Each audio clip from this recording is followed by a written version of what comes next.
सुभाष चौकामध्ये गेल्या काही दिवसापासून 2-4 दिवसापासून एक साईड ही मोकळी केली होती आणि एक साईडवर आपण हॉकर्सला बसण्याची जागा दिली होती.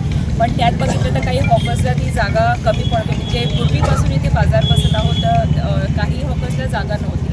नेहमी रिक्षा स्टॉप आणि ट्रॅफिक इतकं असतं की सुभाष चौकामध्ये आपण आपली 2 व्हीलर काय 4 व्हीलर 2 व्हीलर पायी चालणं खूप मुश्किल होतं. त्या संदर्भात ही आपण कारवाई अतिक्रमण विभाग गोसावी सरांनी केलेली होती. तर त्या संदर्भामध्ये आज आपण सर्व इथले हॉकर जे होते ते माझ्याकडे ऑफिसला आले होते की आम्हाला काहीतरी एक नियोजन करून द्या, आम्ही त्याचं पालन करू आणि तिथे आमचा व्यवसाय करू.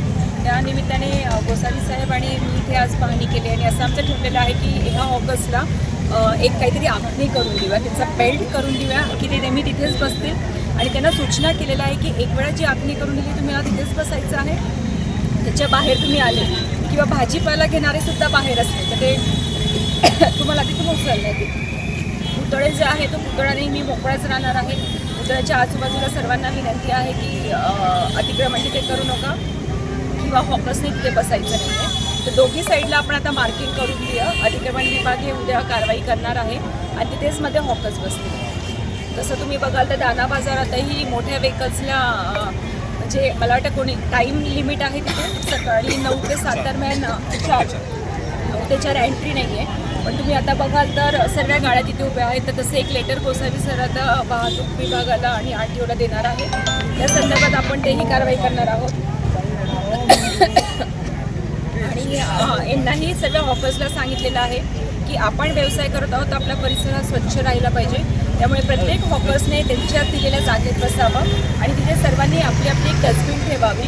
ह्याच्याने जो आपण उरलेला संध्याकाळी आपला माल असतो किंवा काही सडलेल्या भाज्या असतात आपण एके टाकतो, त्याच्यामुळे प्रत्येकाने आपल्या बाजूला एक डस्टबिन ठेवून त्यातच टाकावं. आणि तसं दाना बाजारच्या दुकानांनाही सांगितलेलं आहे की प्रत्येकाने आपली डस्टबिन ठेवा.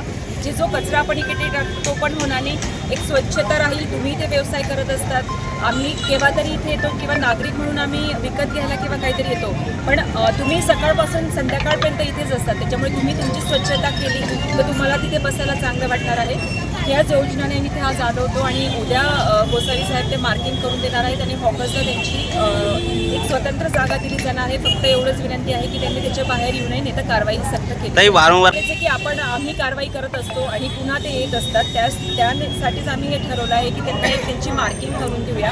त्या मार्किंगमध्येच ते बसतील. एक मोजणी करूया आपण रोड किती आहे त्याच्यानुसार त्यांना एक त्यांची दोघी साईडने मार्किंग करून देऊया. आणि अगर ते मार्किंगच्या बाहेर आले तर मग आपण त्यांना कडक कारवाई करूया.